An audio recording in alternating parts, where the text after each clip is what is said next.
बहुत पुराने समय की बात है। भारत पर मुगल शासकों का राज था। लोग डर में जीते थे। किसान मेहनत करता था, लेकिन जमीन उसकी नहीं थी।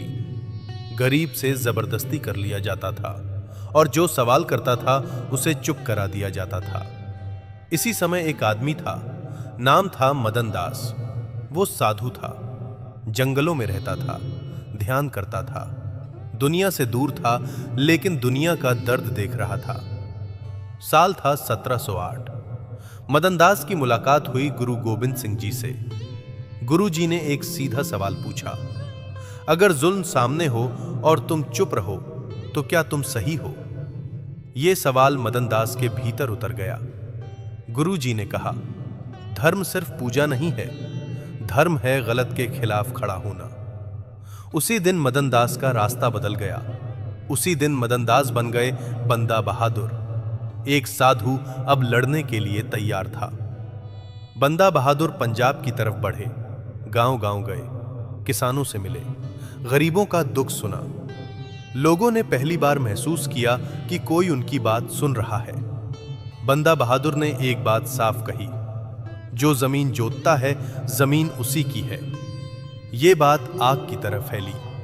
लोग बंदा बहादुर के साथ जुड़ते चले गए। डरे हुए लोग अब खड़े होने लगे। मुगल हुकूमत को जब यह पता चला तो उन्होंने सेना भेजी, लेकिन बंदा बहादुर पीछे नहीं हटे। एक के बाद एक लड़ाइयां हुई। हर जीत लोगों के डर को कम कर रही थी। लोग समझने लगे कि जुल्म को हराया जा सकता है। सबसे बड़ी टक्कर हुई सरहिंद में। सरहिंद वही जगह थी जहां पहले मासूमों पर भी रहम नहीं किया गया था। लड़ाई कठिन थी, लेकिन बंदा बहादुर जीते। सरहिंद गिर गया। यह सिर्फ एक किला नहीं गिरा था, यह जुल्म की सोच की हार थी। सरहिंद जीतने के बाद बंदा बहादुर ने कुछ ऐसा किया जो उस समय किसी ने नहीं किया था। उन्होंने किसानों को जमीन का मालिक बनाया, गरीबों को इज्जत दी। लोगों ने पहली बार खुद को इंसान समझा। लेकिन यह आजादी ज्यादा दिन नहीं चली। मुगल शासकों ने बहुत बड़ी सेना भेजी। चारों तरफ से घेर लिया गया। लड़ाई हुई, भूख लगी, मुश्किलें बढ़ीं। अंत में बंदा बहादुर को पकड़ लिया गया। उन्हें दिल्ली ले जाया गया। हाथों में बेड़ियां थीं, लेकिन सिर ऊंचा था। उन पर बहुत जुल्म किए गए। उन्हें डराया गया, कहा गया, धर्म बदल लो, जान बच जाएगी।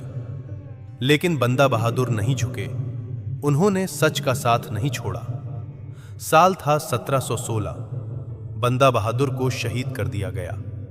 जिस शरीर को मारा गया वो खत्म हो गया, लेकिन जो सोच थी वो आज भी जिंदा है। आज भी जब कोई इंसान गलत के खिलाफ खड़ा होता है तो वहां मदन दास नहीं, बंदा बहादुर खड़ा दिखाई देता है। क्योंकि कुछ लोग मरते नहीं, वो मिसाल बन जाते हैं। बंदा बहादुर भी ऐसे ही थे।